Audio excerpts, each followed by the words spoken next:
Ар бир инсан үчүн мекен эң ыйык түшүнүктөрдүн бири. Дүйнөнүн кайсы бурчунда болбогон, оюңда туулуп өсүп жетилген жер дайыма элесиңде болуп турат. Ал эми эң чоң бакыт көп убакыттан кийин мекенге кайтып келүү. Кыргызстар көчмөн болгондуктан жайлаган жери да кенен болгон. Азыр алар туракташып жашап калган жер Кыргызстандан тышкары Кытай, Афганистан, Туркия, Өзбекстан, Тажикстан мамлекеттерин да камтыйт. Мургап району Толу Бадахшан автономдук облусунун Тажикстандын эң чоң району болуп эсептелет. Ал жерде негизинен ошо кыргыздар жашайт. Булар көп кылымдардан улам. Ал жерге акыркы 19-кылым же 20-кылымда көчүп барган деп айта албайбыз. Ата бабалары деле ошол жерде төрөлгөн экен. Бардыгынан сурасак ошол бул жер ата тегибиз деле ушул жерде. Бирок негизинен мындай караганыбызда биздин Кыргызстаныбыздын элинде деле ошол ар түрдүү гипотезалар бар го. Жана эне сайдан миграция менен көчүп жылып келген деп. Бирок убакыт мындай жакын арада Мургапка көчүп барышкан эмес аларчы. Көп жылдан бери ошол жерде жашап келишет да. Мамлекетибиз көз карандысыз болгондон кийин этникалык кыргыздар тарыхый мекенине көчүп башташкан. Кайрылмандардын биринчи толкуну 90-жылдардын башына туура келет. Анткени ал убакытта Тажикстанда атуулдук согуш башталган эле. Анда бийлик мекендештерибиз кабыл алуу жаатында жеткиликтүү аракет жасаган эмес. Кайрылмандар өз күчүнө гана таянып, жаңы жерде жаңы турмуш кура башташкан. Мен жашоо шартым ушул. Ушундай үйдө жашайм. Мына жерлерим мындай. Бияка печка жагам, көмүр жагам. Отопление жок да. Отопление жок, отоплением жок. Только кышында ушундай печка жагып, көмүр жагып неметемин. Азыр эми көмүр дагы өтө кымбат болуп кетти. Ошон үчүн мага өтө оор түшүп атат чындыгында элечи.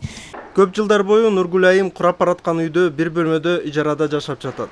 Тиричилик өткөрүш үчүн ар кайсы оор жумушка барууга мажбур. Бул жакка жаңы келген жылдары мен кафеде идишчүү иштеп жүргөнмүн. Биринчи кафеде идишчүү иштеп ошо 50 сом акча алчумун. Ошо 50 сом ал кезде ижара акылары арзан болуучу 200 сом эле төлөчүмүн.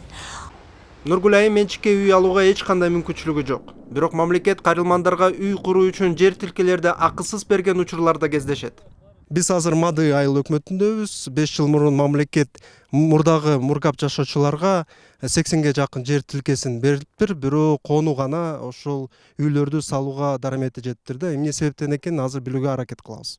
Жергиликтүү эл кандай кабыл алды сизди биякта? Социализм айыл деп калдыңыз биякта?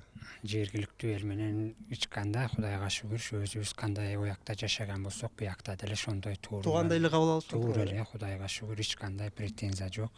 Бир эл бир жерде жашагандай эле жашап атабыз. Эми бара-бара салган турбайсыздарбы, Туугандардын жардамы менен деген? Туугандар жардам берипшин.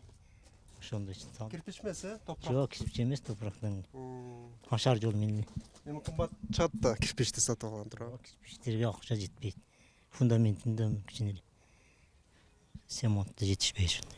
5 жыл ичинде Мады айылында мамлекеттен бөлүнгөн 80 жер тилкесинде араң 10 үй курулган. Буга көптөгөн себептер бар. Бирок негизгиси барына түшүнүктүү болуш керек. Ооба, жерлер бекер жер тилкелери үй салуу үчүн берилгени менен бул келген этникалык кыргыздардын көпчүлүгүнүн финансылык каражаттары жок үй салганга. Там түптөп курганга мүмкүнчүлүгү жок. Көпчүлүгүнөн биз сураганыбызда ошол каржынын жоктугунан сала албай жатышкандыгын айтышат да. Акыркы убакытта коронавируска байланыштуу элдин тапкан акчасы кескин түрдө кыскарды. Өзгөчө кайрылмандарга бул илдет чоң сокку болду. Бул эми баягы биздин ошол келген этникалык кыргыздардын баягы жумуш жоктукка байланыштуу ар кайсы оор жумуштар иштегендиктен кээде баягы пандемияга байланыштуу жумуштар жабылып калып, эч кайсы ишсиз болуп калып атат да. Аялы дагы, балдары дагы. Бул биринчи, экинчи булар бүт ижарада тураттар. Анын баягы ижара акын төлөш дагы аябай кыйын болуп атат да.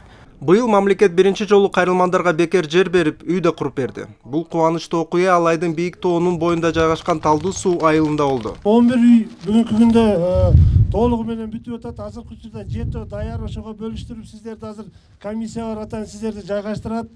Калган 4 үйдү биз бир 15 күндүн ичинде бүтүп тапшырганга пландаштырганбыз.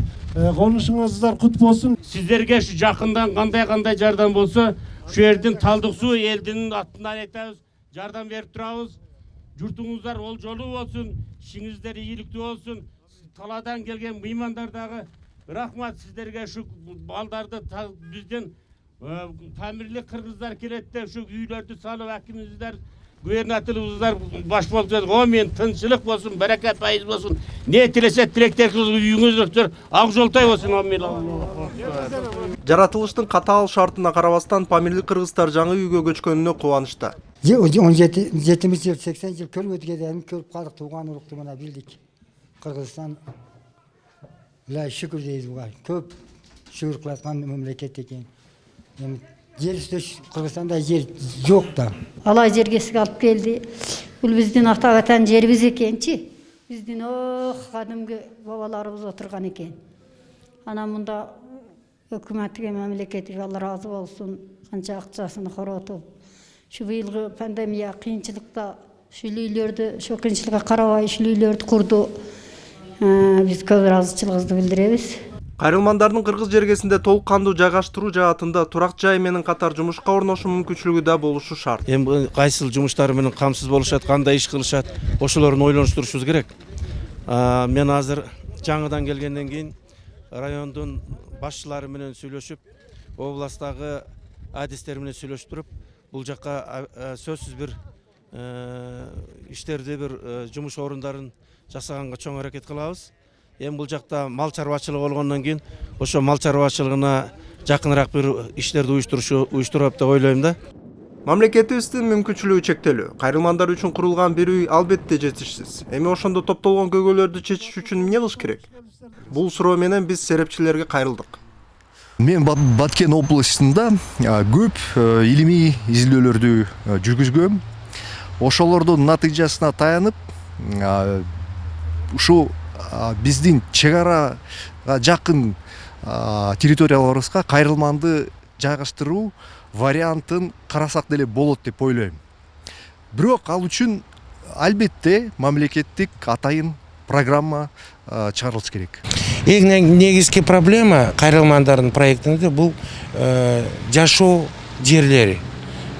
Мына ошон үчүн өкмөт менен биздин ишкерлер биригип ушул маселени караса, өкмөт жагынан албетте ушул биздин ишкерлерге кандайдыр бир жеңилдиктерди берсе, ишкерлер акчасын таап бир проектте биздин кайрылмандарыбызды өзүнүн мекенине алып келгенге чоң өнөкөт болот деп ойлойм. 30 жылдан бери кайрылмандар өзү менен өзү калгандай. Чынына келгенде аларды Кыргызстанга кайтаруу жана толук кандуу жайгаштыруу бүт мамлекеттин, коомчулуктун дагы көңүл борборунда болушу абзел. Анткени бул улуттук коопсуздуктун негизги маселелердин бири.